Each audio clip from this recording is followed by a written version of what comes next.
There is an article in issue 3 of Islander which haunts my thoughts and keeps raising itself in the back of my mind when I am trying to concentrate on something else.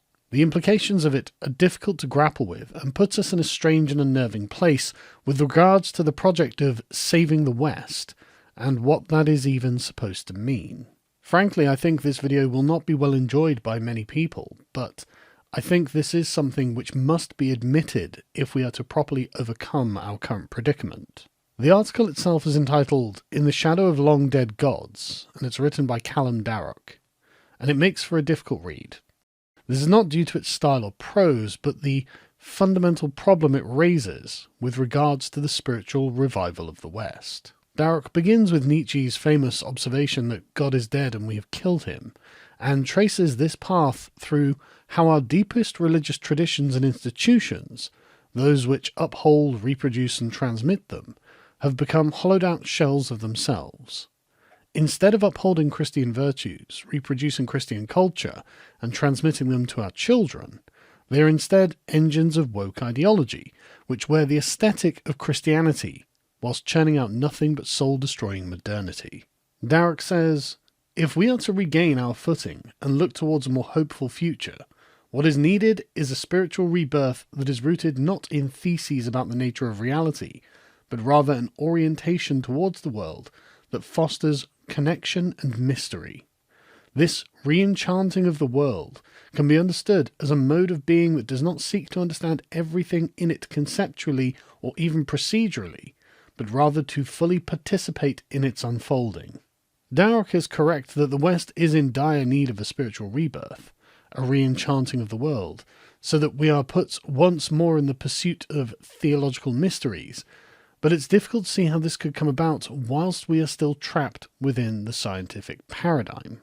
I don't want to be pessimistic, nor do I wish to be interpreted as discouraging religiosity, but I do feel that we have to be honest and realistic about the limitations of such a project within the current situation. I also don't want my religious viewers to feel as though I am attacking them here, because I'm not. I appreciate your faith, and I feel that being a friend of Christianity, whilst not being a Christian myself, instills in me a duty to communicate to you what I can see holding you back. I worry that if your efforts continue down the channel established for them, that they will flow into a cultural cul-de-sac and be contained to only those superficial aesthetic attributes which least conflict with modernity. You will be permitted to be Christian only as far as your Christianity operates in tandem with liberal ideology. I see in the modern Christian revivalist movement a kind of wistfulness for something that is not really present now. It feels that the Christian revivalists are holding on to the past and dragging it into the future to prevent it from being lost, rather than being a part of something that is bursting forth and unfolding that thing which itself is shaping the future. And this, of course, is entirely admirable on their part. Without their efforts, Christianity would be lost entirely. The issue with Christian revival is not its precepts, but in the fact that it is contained within the frame of modernity. This allows the atheistic society in which it is permitted to exist, circumscribed by various liberal dogmas, to represent it as a museum piece in the cultural history of the West as progress marches forward. Any relevance Christianity might have had as a living institution may only be done under the auspices of liberal ideology, and so, rather than spreading the true belief of Jesus Christ, what it does instead is create more believers in transgenderism and human rights. This oppressive atmosphere ensures a lack of authenticity in modern Christians, which holds them back from being the true wellspring of culture, no matter how much they themselves personally believe. And I don't doubt their belief, and I don't blame them for this state of affairs either. We are all complicit with our oppression, because the liberal order is so efficient at containing the things it supersedes. This concession does have a price though, which is to ensure that modern Christians, like modern Muslims, Jews and pagans, are forced to live inauthentically as Christians, Muslims, Jews and pagans. I don't want to be misinterpreted as encouraging anything here either, as I don't think it is possible for these religions to break out of this frame. Not only would it require acts that would be widely regarded as completely irrational, immoral, and destructive, but I think that ultimately it would require the sacrifice of the very system that brought about such a state of affairs, and, put simply, people won't accept it. More than that, though, is that the reason that liberalism came to conquer religion within the bounds of once religious societies is that it moves on a different plane to the religious impulse and claims to have no concept of the religious about it. This allows it to appear innocuous and irrelevant to religious discourse, while at the same time containing within itself the world-leveling power of a purely materialist explanation of the universe. This eventuality was spotted coming over the horizon too.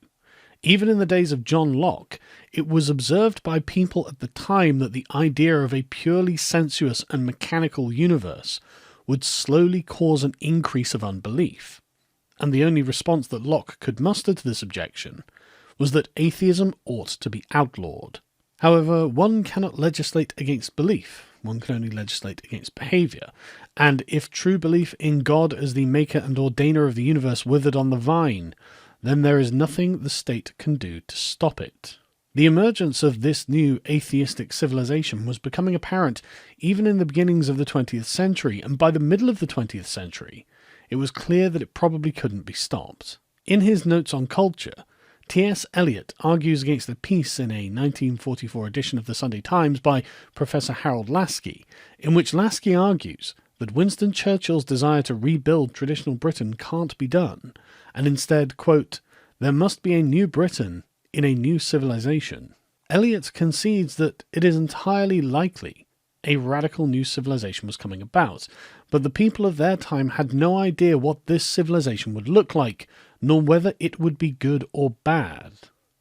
More importantly, Eliot points out that we would not know what it feels like to live in such a new civilization.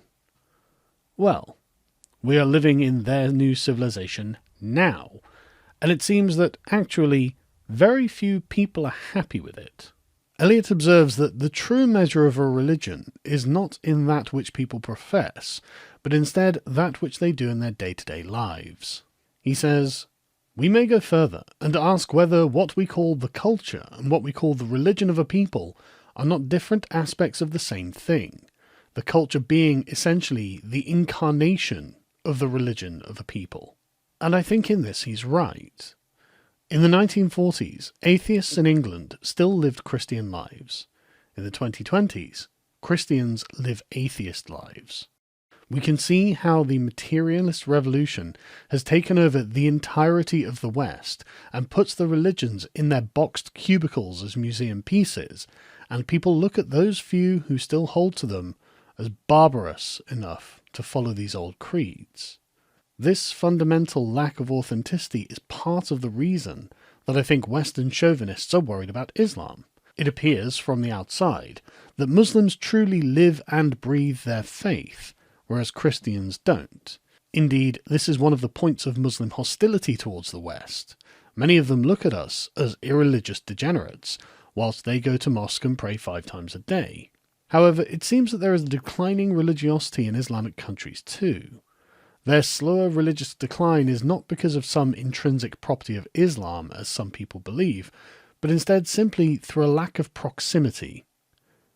The continual march of progress will consume everything, until including even Islam itself is reduced to a historical aesthetic, to be worn for sentimental reasons rather than lived as an authentic doctrine, and they are well aware of this. To return to Darroch's article, he ends it with the following. This is now our most pressing priority. A reinvigoration of our civilization can only come from a spiritual rebirth. Political victories are fleeting. The fire and energy they create dissipates quickly when they collide with the realities of material decline. Only a realignment of our societies towards the sacred can hope to provide the momentum needed to survive this long winter. The future will be built by will and faith alone. And if we cannot find a new centre to orient ourselves around, we will suffer the fate of all societies that lack spiritual will. to be conquered by those who do not. And he is of course correct. We seem to have accurately diagnosed the problem, but so far we have found no way out of the malaise. The incarnation of our revealed religion is entirely materialistic and condemns us to this paradigm whether we like it or not, because this is what we live, and while we live it, things will remain the same. Many people will interpret this passage as him warning about Islam, but no. Islam is of the same metaphysical stuff as the other religions. It indeed finds itself withering on the vine as the other religions. Perhaps a little slower, but inevitably all the same. As of yet, we have found no answer to this problem, and we will continue searching. And finding a way out of this mess is what Islander is about. Without digging down through these layers, we'll be forever contained within the paradigm that is strangling the life out of our civilizations. And if you would like to support us in this endeavour, you can purchase issue 3 of Islander using the link in the description. It is on sale for one more week, and then it will be gone forever.